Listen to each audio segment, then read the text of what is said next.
Un cheval est capable de faire ça, ça et même ça. Oh, excusez-moi. Mais avant d'en arriver là, quand on met une selle et qu'on se pose dessus, le cheval réagit naturellement plutôt comme ça. Alors, comment fait-on pour dresser un cheval? En fait, dans la nature, l'équidé a deux grandes caractéristiques.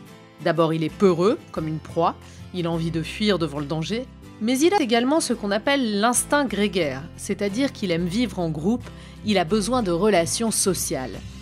De ces deux traits découlent deux méthodes de dressage. La première exploite ce tempérament craintif. On dresse par la domination, par la peur. Le cheval se défend au début, et puis à force, il finit par accepter le harnachement et le cavalier.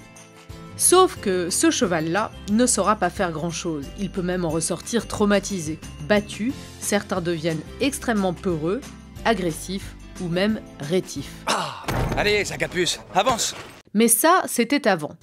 Aujourd'hui, en France, on utilise plutôt une deuxième méthode. On procède en douceur, on éveille la curiosité du cheval. Bref, on exploite son besoin social. C'est beaucoup plus long, mais ça marche mieux. Les origines de cette approche, on les doit notamment à des militaires du 19e siècle. Leurs citations servent aujourd'hui encore de mot d'ordre dans les centres équestres. Demander souvent, se contenter de peu, récompenser beaucoup, avoir le cheval léger aux jambes autant qu'à la main, demander, laisser faire. Mais c'est surtout à partir des années 80, quand l'équitation sort des casernes et se popularise, que l'on commence à se débarrasser complètement des harnachements trop contraignants et surtout des méthodes brutales. On se met à beaucoup parler d'éthologie, c'est-à-dire de l'étude du comportement du cheval. Tout ce qui est initié dans le dressage part des observations sur l'animal. Pour s'en faire une idée plus claire, nous sommes allés chez Guy Duponchel en Normandie. Il est sélectionneur de l'équipe de France de reining, l'équitation western. Pour lui, un bon dressage comporte 4 grandes étapes. La première consiste à imposer son autorité au poulain, à le rendre obéissant. Le poulain ne pourra faire et ne devra faire que ce qui lui est demandé. La deuxième étape, c'est la désensibilisation. On le désensibilise sur tous les endroits de son corps, parce que qu'est-ce qui va se passer? Eh bien, la prochaine étape, ça va être de mettre le tapis sur le dos. Le tapis est le préambule d'une étape importante, la selle et surtout le sanglage. Quand il va se rendre compte, le poulain, que ça ne lui fait pas mal, que ça ne change rien vraiment dans sa vie, bon, bah, tu me mets un tapis sur le dos, pourquoi pas.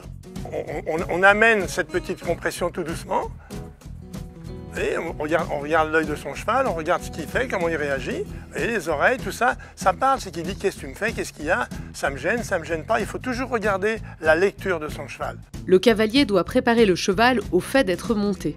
On commence donc par sautiller pour indiquer sa présence, et petit à petit, on impose son poids. Regardez les questions qui se posent, le poulain. Regardez.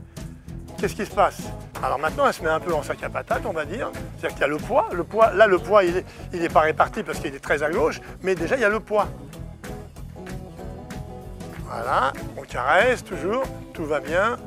On regarde son poulain, on voit bien qu'apparemment, les choses ont l'air de bien aller. Et voilà.